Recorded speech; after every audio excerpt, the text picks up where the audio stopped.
La inasistencia alimentaria es un tema que en la actualidad se encuentra regulado en varias partes de nuestro ordenamiento jurídico.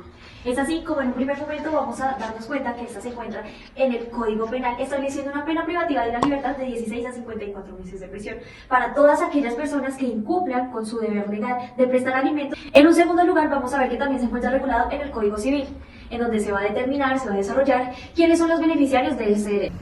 En tercer lugar tenemos el Código de la Infancia y Adolescencia, que también desarrolla el alcance de este derecho para los niños, niñas, adolescentes, buscando garantizar ese desarrollo óptimo en áreas como esa salud física, emocional, su desarrollo intelectual, cultural y social. Así las cosas, podemos dar cuenta que existen dos formas de garantizar el recibo de los alimentos. Por un lado está iniciar un proceso ejecutivo y por el otro lado está iniciar o interponer una denuncia ante la Fiscalía General de la Nación. Lo anterior nos lleva a concluir que el legislador ha buscado abarcar íntegramente la protección de este derecho, en atención a su vital importancia en la construcción y desarrollo del Estado. De ahí que lo haya llevado no solamente a la órbita civil, sino que también a la órbita penal. Por eso nos preguntamos. la tipificación de la inasistencia alimentaria ha sido efectiva en cuanto a su objetivo de proteger los derechos fundamentales de los beneficiarios de este bien jurídico.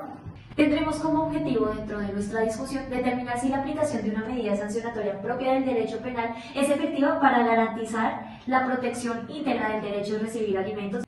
En consecuencia, se vuelve indispensable estudiar si la sanción impuesta a raíz del incumplimiento de esta obligación es efectiva al momento de garantizar su cumplimiento.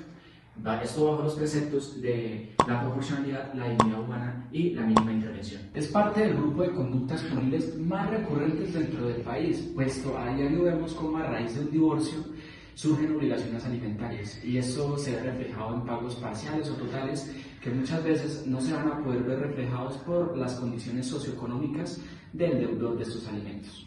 Se utilizará una metodología sociojurídica a través de la cual se buscará resolver si verdaderamente la sanción del delito de inasistencia alimentaria cumple con el objetivo del legislador, que es promover un desarrollo integral tanto de los menores de edad, del cónyuge y todos los dependientes del deudor de inasistencia alimentaria.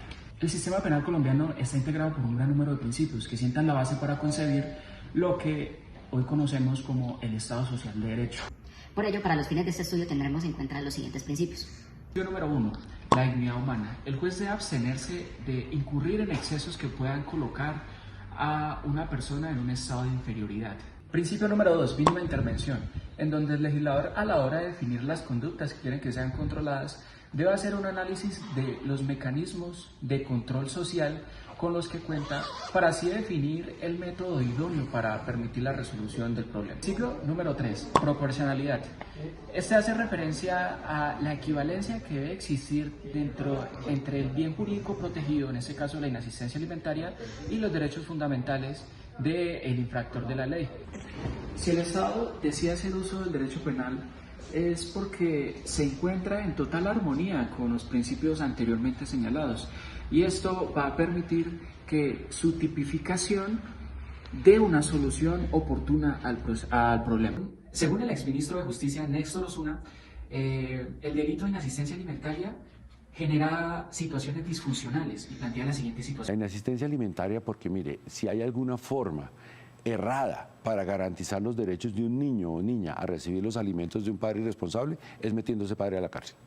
Lo anterior queda en evidencia al concluir que en el 2022, de ese total de 3,15% de procesos de inasistencia alimentaria que había en la Fiscalía, solo hubo 5 condenas. Hasta este punto podemos identificar que la tipificación no ha logrado proteger a cabalidad los derechos de quienes acuden a la denuncia como mecanismo de protección, por lo que se puede afirmar que los principios anteriormente señalados no se están cumpliendo, en ocasión a que la tipificación y su sanción, especialmente hablando de la privación de la libertad y el precepto de dignidad humana, quedan socavados al revictimizar a quien no ha recibido alimentos. Sancionar con una pena privativa de la libertad a una persona que por sus dificultades económicas no ha podido cumplir con una obligación o habiendo podido cumplirla, al momento de entrar en un establecimiento carcelario, va a quedar sin los medios para subsistir por sí mismo.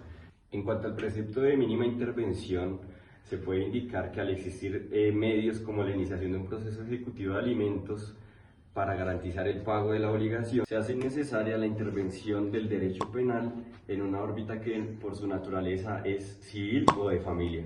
Finalmente, reiteramos que la inasistencia alimentaria, al ser uno de los delitos que más se frecuenta en Colombia, va a contribuir a la congestión judicial y en ese caso, según el Ministerio de Justicia y Derecho, va a contribuir también a la disminución del presupuesto que podría destinarse a delitos que revisten mayor gravedad. En ese orden de ideas y para responder a la pregunta investigativa, se considera que la tipificación de esta conducta no ha sido efectiva en ocasión a la contrariedad que supone la sanción impuesta frente a los principios mencionados anteriormente: mínima intervención del Estado, proporcionalidad y dignidad humana.